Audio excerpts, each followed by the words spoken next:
Hey, this is Meredith's husband. I've got some SEO advice for you, but I'm going to keep it really simple so that you can understand it, so it makes sense, and most importantly, so you can actually use it.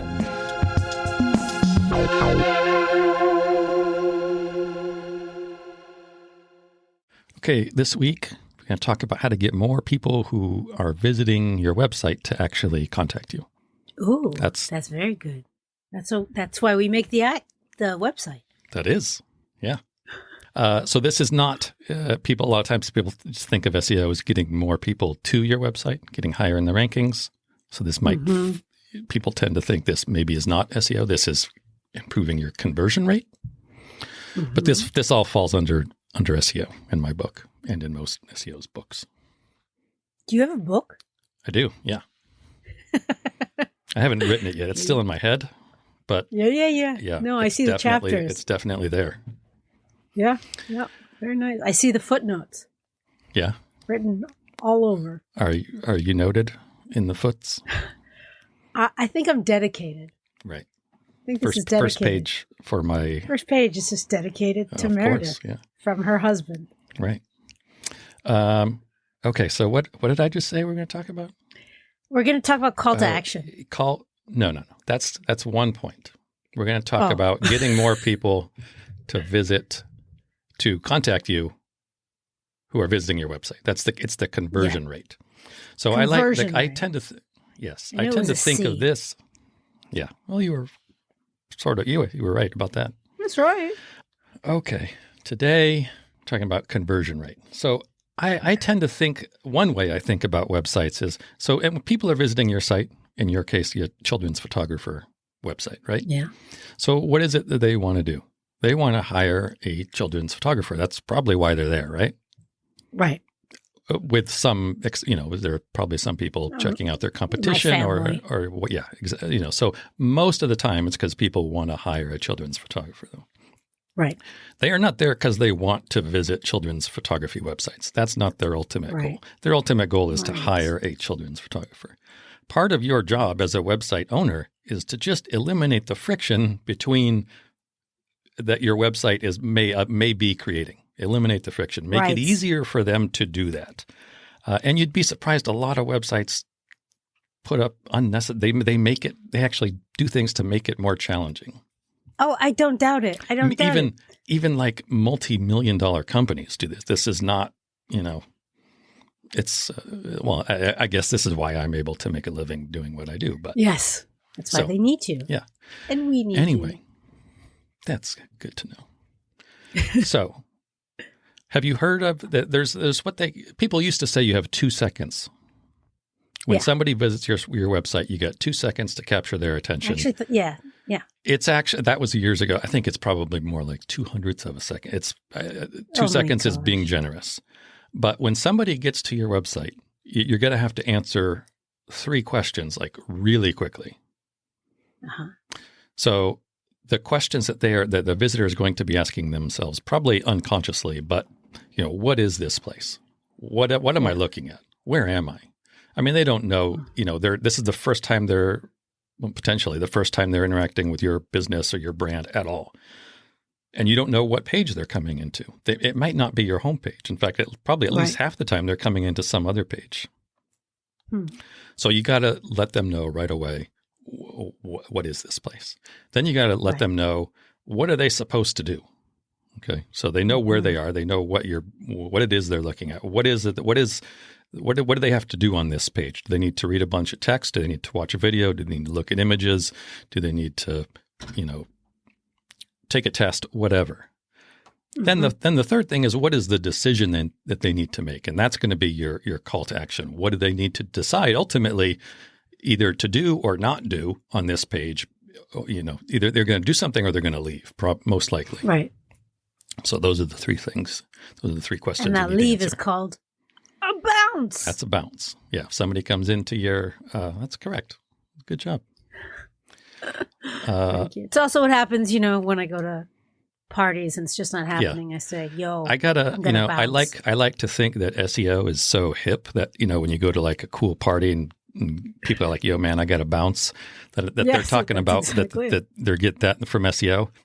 It's probably not the case. In my mind. It's in my book. Mm-mm. It's chapter 3. Okay, so those 3 things. So let's go over those 3 things and how you answer those questions really quickly. Okay. Yeah. Number 1, what am I looking at? Why am I here? Not why am I here? What is this place? So imagine kind of, the feeling sometimes you wake up and you don't know where you are. And you have that feeling, where am I? Is this the real world? Yeah, that's in your head. So they have to know right away, and this is usually the heading. There's going to be what we call an H1 tag. The heading, big headline at the top of any web page is probably going to be what they call the H1 tag, and you got to let people know what are they looking at. It's pretty. Right. It's pretty easy if you're looking at your children's photo gallery. Say children's photo gallery, so people know where they are. Don't say. Contact me and then have a gallery. So this is pretty easy. Another quick thought here. One place where I see this backfiring on people is with sort of clever headlines. Now, don't get me wrong. I like clever headlines. I like anything that makes people smile, but don't shoot yourself in the foot by making it so clever that people don't get the point and they don't know where they are. Yeah.